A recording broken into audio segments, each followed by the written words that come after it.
ভালো মানুষ খুঁজেন না, মেরুদণ্ডওয়ালা মানুষ খোঁজেন। নখদন্তহীন যেন কমিশন না থাকে। যেটাকে আমরা মানবাধিকার কমিশনের কথা বলছি, এটা আসলে রাষ্ট্র সংস্কারের বিষয়। খুবই সুনির্দিষ্টভাবে বিভিন্ন প্রপোজাল এসেছে এবং আমরা একটা নোট নিয়েছি, আমরা এটা রিপোর্ট তৈরি করব এবং এটা নিঃসন্দেহে আইন মন্ত্রণালয়ের কাছে দিব, প্রধান উপদেষ্টার কাছেও দিব এবং সেই রিপোর্ট তৈরি হলে আপনারাও পাবেন, কারণ এটা একটা পাবলিক ডকুমেন্ট হবে যাতে আপনারাও ব্যবহার করতে পারেন এটার জন্য। আমি দ্বিতীয় কথা আপনাদের যেটা বলেছিলাম সেটা হলো যে অবশ্যই এইরকম একটা পরিস্থিতিতে আমাদের দুটো জিনিস দেখার বিষয় আছে।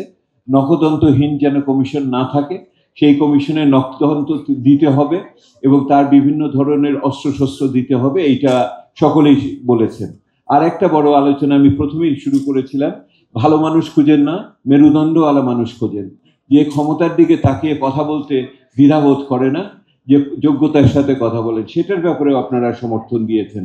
আমি অবশ্য প্রশ্ন করেছিলাম পাওয়া যাবে তো এরকম মানুষ। তো ঠিক আছে, এই দুটোর কথা।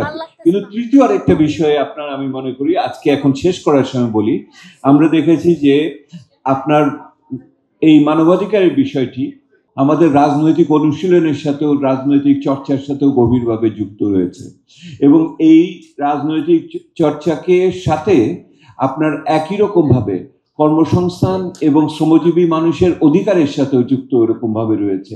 ওইটা বিভিন্ন সম্প্রদায় এবং গোষ্ঠী তার সাথেও এটা ভাবে যুক্ত রয়েছে, কারণ বিপন্ন জনগোষ্ঠী আছে তো তাদের সাথেও।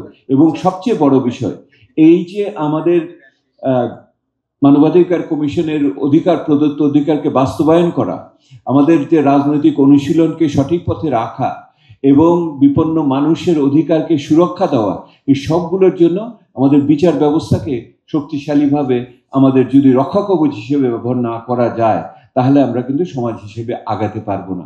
সেহেতু যেটাকে আমরা মানবাধিকার কমিশনের কথা বলছি, এটা আসলে রাষ্ট্র সংস্কারের বিষয়, এটা সামগ্রিকভাবে সমাজ সংস্কারের বিষয়, এটা সামগ্রিকভাবে আমাদের মন মানসিকতার বিষয়।